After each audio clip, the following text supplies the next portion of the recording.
This unit's learning objectives will cover the basics of understanding a medication label, the common forms of medications, and the common routes of medication delivery.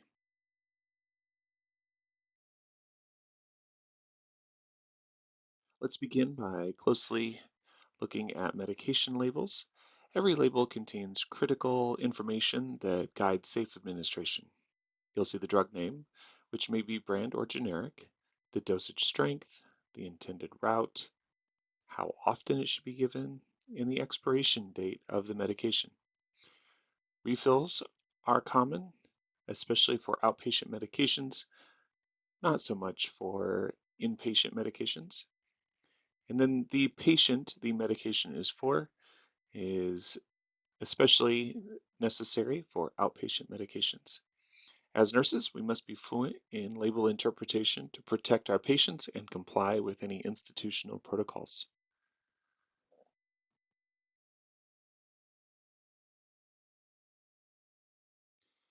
With drug names, drugs have a brand name, a generic name, and a chemical name. For example, the chemical name acetylsalicylic acid corresponds to the generic name aspirin and the brand name Bayer aspirin.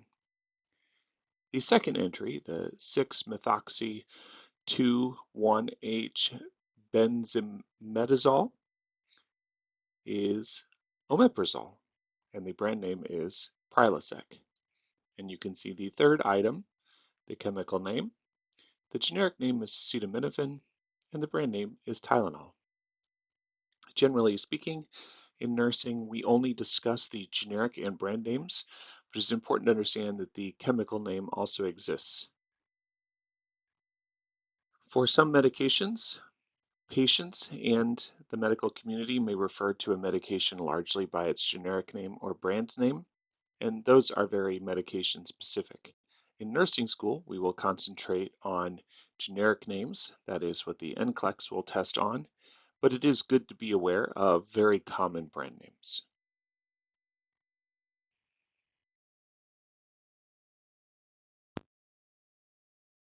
Drug dosing has to do with the amount of drug in the delivery of medication.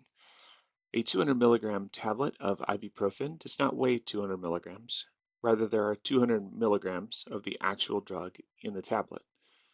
Usually, medications are described in terms of milligrams. Occasionally, micrograms are used. For fluid medications, we usually use milligrams per milliliter or milligrams per liter. Different strengths are not transferable, meaning that 200 milligrams of ibuprofen is not related in any way to 200 milligrams of gabapentin.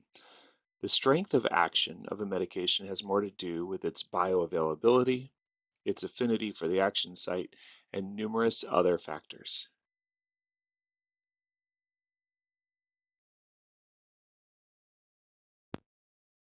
Medications come in many forms, and each has its unique characteristics.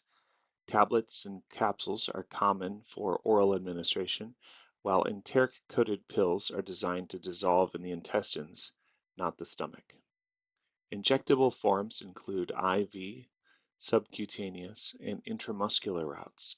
Topical medications act locally on the skin, and inhaled medications deliver medication directly to the lungs. Oral is the most common and convenient, but not always appropriate. For example, in patients who are vomiting or unconscious, we don't want to give oral medication. IV routes offer rapid delivery, while subcutaneous and intramuscular injections provide a somewhat slower absorption. Topical and inhaled routes are useful for localized treatment. Each route requires specific techniques and safety checks.